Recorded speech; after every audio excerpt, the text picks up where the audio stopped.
Hey guys, thanks for tuning in to another Ask Ian Q&A on Forgotten Weapons. I'm Ian McCollum, and our question today comes from John on Patreon, who says, "You've covered your fair share of strange conversion firearms.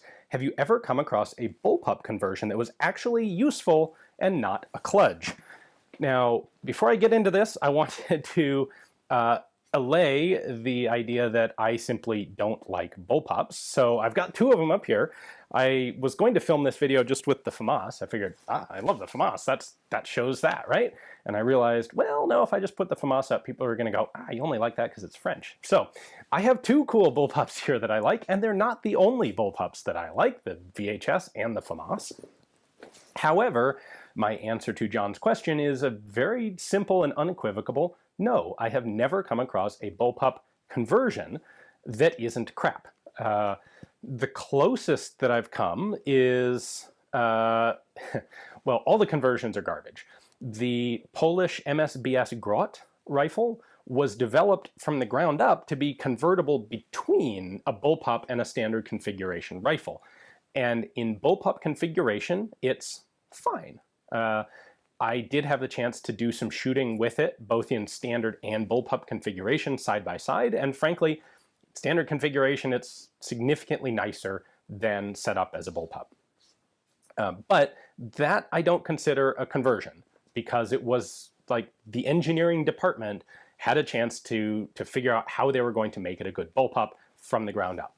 The problem with the conversions is they are by definition kludging things together. If a gun is not designed as a bullpup, there are a couple of elements that it simply is impossible to properly address if you're going to turn it into a bullpup. And these would be the sights, the trigger, and the ejection. So if a gun is designed as a bullpup, some accommodation generally has to be made for the ejection port, unless you're just willing to have the rifle only be usable one-handed, which is generally right-handed. And that does happen. The SA-80 is probably the best example of a bullpup designed as a bullpup that simply cannot be run left-handed.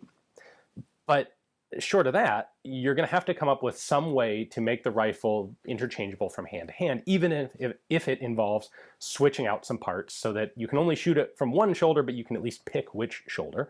The FAMAS allows you to swap back and forth. The VHS allows you to actually shoot from either shoulder.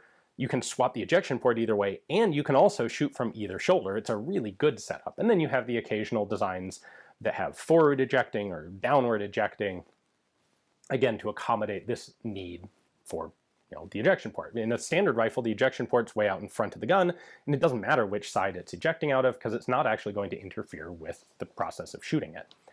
When it comes to triggers, the trigger in a bullpup is generally a lot farther away from the actual striker or hammer than in a conventional layout.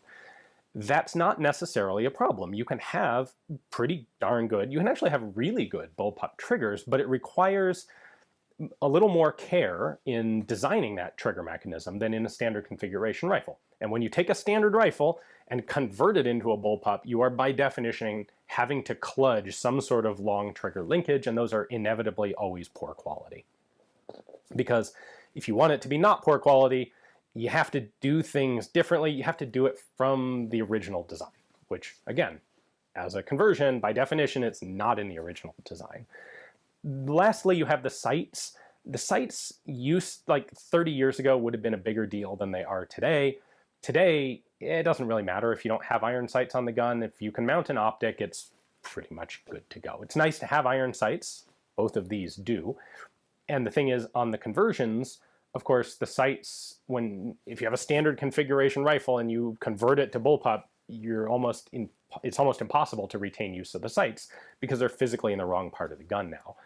And one of the problems you get with the conversions is often the piece that is now available to mount a sight to may not actually be very solidly connected to the barrel or the receiver, or to the barrel.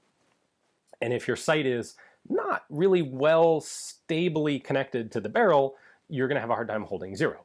So a lot of the commercial ad hoc bullpup conversions for things like SKSs or bolt action rifles, sometimes the optics mounting points are kind of sketchy. There have been a number of bullpup conversions that were military or pseudo-military. The Valmet M82 comes to mind. These are actually all AK conversions, but the Valmet M82, it's sort of a ground up conversion, except it's deliberately trying to use the action of a standard M62 or M76 rifle. And the M82 bullpups suck. The Vector CR21 bullpup conversions look really cool, but they basically suck too. They're not particularly good. Definitely what I would call a kludge. So I know there are others. I thought about trying to go out there and actually tally out all of the bullpup conversions, and I realized it's not really feasible because there are so many of them, and they are all, in fact, crap for all the same reasons, which are what I just went over. Largely, the ejection is, you can't rebuild the ejection if you're just converting the gun, and you generally can't get a good trigger if you're converting standard to a bullpup.